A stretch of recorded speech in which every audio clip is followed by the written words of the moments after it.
আসসালামু আলাইকুম, চলে আসছি উর্মিলা কিচেন থেকে। এখন আমি একটা ব্রয়লার মুরগি রান্না করব। ব্রয়লার মুরগি অনেকে খেতে চান না, আমি যেভাবে রান্না করব ওইভাবে রান্না করলে সবাই অনেক মজা করে খাবেন।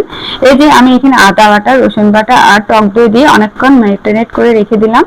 এরপর একটা কড়াই বসিয়ে দিয়েছি, তেলটা গরম হয়ে আসলে এখানে আমি যে তেলটার মধ্যে কিছুটা পেঁয়াজ কুচি দিয়ে দিচ্ছি। পেঁয়াজ কুচিটা একদম ব্রাউন কালার হওয়া পর্যন্ত আমি অপেক্ষা করব। এটা একদম বেরেস্তার মতো হয়ে আসলে আমি উঠিয়ে একটা বাটির মধ্যে নিয়ে নেব। আর যে টক দই দিয়ে আমি মুরগির মাংসটা মেখে রেখেছি, সেই মুরগির মাংসটা অনেকক্ষণ পর্যন্ত রেখে দিয়েছিলাম। এরপর ওই তেলটার মধ্যে মুরগির মাংসটা আমি প্রথমে দিয়ে দিচ্ছি। এই যে আমার এটা পেঁয়াজ কুচিটা একদম এই কালারটা হয়ে আসছে, এটা কিন্তু পরবর্তীতে আমি মুরগির মাংসের মধ্যেই ব্যবহার করব। তো যাই হোক, এখানে আমি মুরগির মাংসগুলো দিয়ে দিচ্ছি। দিয়ে অনেকক্ষণ পর্যন্ত এটা আমি একদম কাঠি দিয়ে নাড়াচাড়া করে করে ভাজা ভাজা করে নিচ্ছি। এখানের মধ্যে যা যা মশলা লাগবে আমি সবকিছু অ্যাড করব।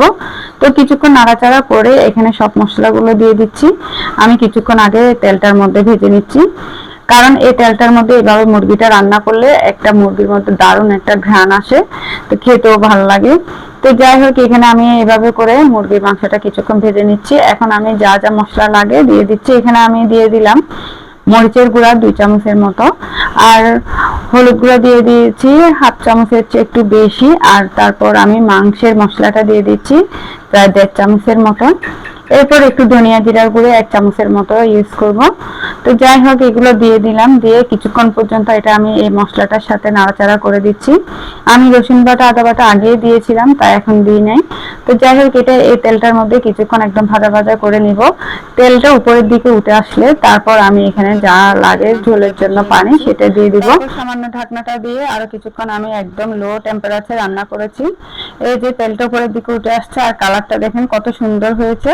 আর কয়েকটা টমেটো কুচি আমি কেটে দিয়ে দিয়েছি। তারপর আরো কিছুক্ষণ আমি 10-15 মিনিটের মতো রান্না করে নিব। এখানে কিন্তু ঝোলের জন্য পানিটা বের হয়েছে, আর আপনারা চাইলে আর কিছুটা পানি অ্যাড করতে পারেন। আমি এভাবেই রাখবো। আর কয়েকটা কাঁচামরিচ আমি 2 ফালি করে দিয়ে দিয়েছি। বাস আমার এটা কমপ্লিট হয়ে গিয়েছে। তারপর কিছুক্ষণ রান্না করে এখানে আমি যে পেঁয়াজ বেরেস্তাটা করে রেখেছি সেই পেঁয়াজ বেরেস্তাগুলো দিয়ে দিচ্ছি। একে একে পেঁয়াজ বেরেস্তাটা দিয়ে তারপর একটু ঘি অ্যাড করে দিব। 1 চামচের মতো ঘি অ্যাড করবেন, তাহলে কিন্তু এই মাংসটা খেতে অনেক ভালো লাগবে। আর আপনারা যারা ঘি খেতে চান না স্কিপ করতে পারবেন, সমস্যা নেই। তারপর ধনিয়া পাতা দিয়ে গরম গরম ভাতের সাথে পরিবেশন করবেন। দেখেন আমার মাংস কষাটা কত মজা হয়েছে। এভাবে মাংস কষাটা রান্না করলে ব্রয়লার মুরগি সবাই অনেক পছন্দ করবে। অনেকে ব্রয়লার মুরগি খেতে চান না, এভাবে শুধু রান্না করে দেখবেন, বাসায় সবাই অনেক পছন্দ করবে।